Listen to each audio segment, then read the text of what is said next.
Olá, sétimo ano, tudo bem? Sejam bem-vindos à aula de Geografia. Bom, na aula passada nós terminamos falar dos tipos de vegetação e a relação climática dessa vegetação dentro do nosso país. Então, na aula de hoje nós vamos continuar lá da página 268, tá? Que é o último conteúdo do nosso livro. O que diz ali? Ali fala da preservação das paisagens naturais.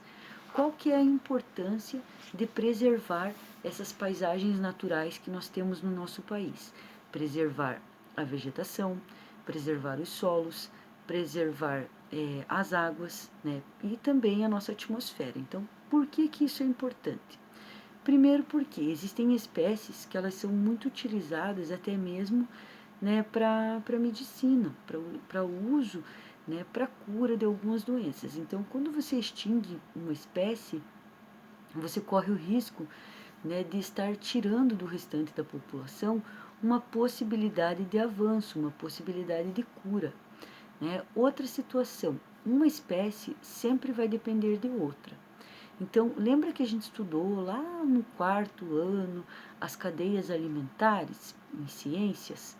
Então, nas cadeias alimentares, primeiro tinha um vegetalzinho, depois vinha uma galinha que comia aquele vegetal, depois vinha o homem que comia a galinha, depois vinham os animais, né, são os decompositores e vão comer o homem. Mas lá no começo, né, aquela planta que alimentou a galinha, ela necessitava de água, né? Se a gente polui a água, aquela planta já deixa de nascer. Então você está afetando o meio ambiente.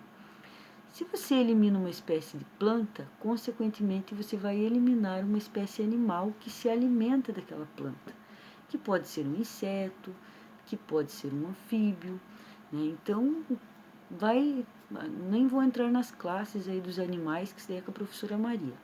Mas enfim, né, você vai ter uma série de consequências aí que podem existir por conta, né, de eliminar uma única espécie. Lá no livro de vocês, na preservação das paisagens naturais, ele fala um pouquinho sobre as unidades de conservação. O que são essas unidades de conservação?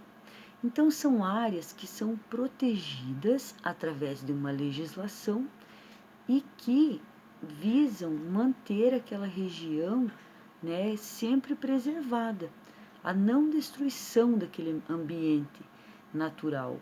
Né, e as pessoas que de alguma forma fazem com que tenha algum tipo de prejuízo, prejudicam esse ambiente que está sendo preservado, elas podem ser punidas, tanto com multas como com a prisão. Né? Então, existem algumas leis aí que são bem severas em relação a isso. Tanto é que até onde a gente mora aqui, se você tiver alguns tipos de árvores que são consideradas árvores nativas dentro do teu espaço, você não pode retirar. Né? Então, se você tiver, por exemplo, um pinheiro plantado no terreno onde você mora, você não pode simplesmente ir lá e cortar o pinheiro. Por quê? Porque ele é uma árvore de uma espécie nativa. Então não pode ser retirada, porque já corre um risco de extinção. Para você tirar um pinheiro, é uma burocracia que vocês não têm noção. Então você tem que solicitar autorização, muitas vezes é negada, e aí, se for autorizado, você pode retirar. Então vamos lá. Das unidades de conservação, existem aquelas unidades de proteção integral.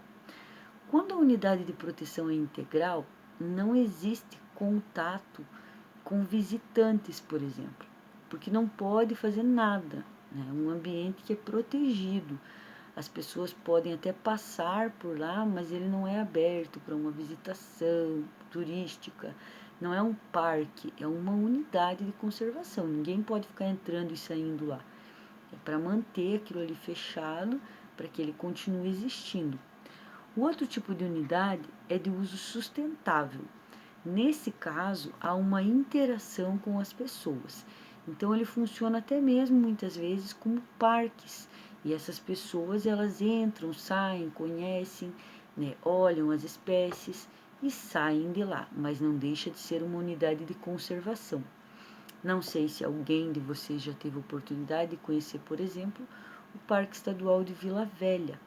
né? Fica aqui no Paraná, próximo a Ponta Grossa, e lá, né, é um parque onde tem uma unidade, né, de conservação, só que é um uso sustentável, então acontece turismo. As pessoas têm áreas onde elas podem permanecer, onde elas podem passar, mas elas não podem chegar muito perto daquele local onde tem os arenitos, não podem tocar, não podem subir. Né? Por quê? Porque a arenita é uma rocha fraca, se você ficar subindo, ficar batendo, ele vai desgastando ainda mais, né, e aquilo ali vai se perdendo. Quando eu fui no parque de Vila Velha, tive a, a felicidade de ir com a minha mãe, eu era bem novinha, né? Então, na época que eu fui, dava para subir nas pedras lá, dava para tirar foto, dava para fazer uma andança de um lado para o outro, dava para aproveitar. Hoje já não pode mais. Hoje é tudo fechado, só é permitida a visita com guia. Naquela época não, você chegava lá, entrava para dentro, pagava R$ 2, olha que caro. Pagava R$ 2, entrava lá e fazia o que bem entendia, né? Hoje não, hoje tem um guia que vai te informar, que vai contar a história do arenito, vai falar da passagem do tempo, de como é que aquelas esculturas se formaram naturalmente. Por quê? Porque é uma unidade de conservação de uso sustentável. Então aquilo lá deve ser preservado, mas as pessoas podem ter contato, ok? E aí, pessoal, a atividade que tem ali diz assim: que medidas você pode adotar em seu cotidiano para contribuir com a preservação da vegetação da sua região? Então, o que vocês poderiam fazer para melhorar a vegetação aqui da nossa região e preservar essas espécies que nós temos aqui?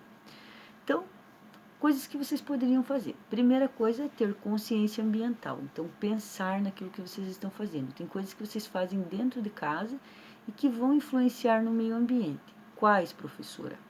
Por exemplo, jogar óleo de cozinha na pia, né? Essa água vai acabar parando aonde? Vai poluir os solos, vai poluir outras águas. Então, já complica a situação, né? E pode matar espécies de animais que vão depender dessa água. Outra coisa que vocês podem fazer, né, além disso, é separar os resíduos lá da casa de vocês, tá bom? Por quê? Porque isso é consciência ambiental, visto que se vocês colocam os papéis para reciclar, automaticamente aquele papel reciclado vai fazer com que uma árvore não precise ser cortada, né? Vai acumulando ali, vai chegar uma hora que vocês vão ter tanto papel para reciclar. Quem mora aqui no São Marcos, o caminhão passa na quinta-feira. É só colocar o lixo fora da lixeira, lá na frente da casa, colocar no chão ou embaixo ali da lixeira. Coloca em qualquer cor de saco plástico, deixa lá um bilhete, se quiser na frente, reciclável, o caminhão passa e leva embora. Isso também é consciência ambiental e é algo que vocês podem estar fazendo. Outra coisa, plantar mudas de espécies. Isso também dá para ser feito. Ok, pessoal? Então, essa semana as atividades são essas. Está lá na página 268, é isso que eu gostaria que vocês fizessem. E depois, lá no caderno de vocês, eu gostaria que vocês registrassem se vocês conseguiram ou não fazer alguma coisa na casa de vocês que tenha mudado em relação a essa consciência ambiental, tá bom? Um grande abraço para todos vocês, fiquem com Deus, estou morrendo de saudade, continuem se cuidando. Beijo, beijo, beijo.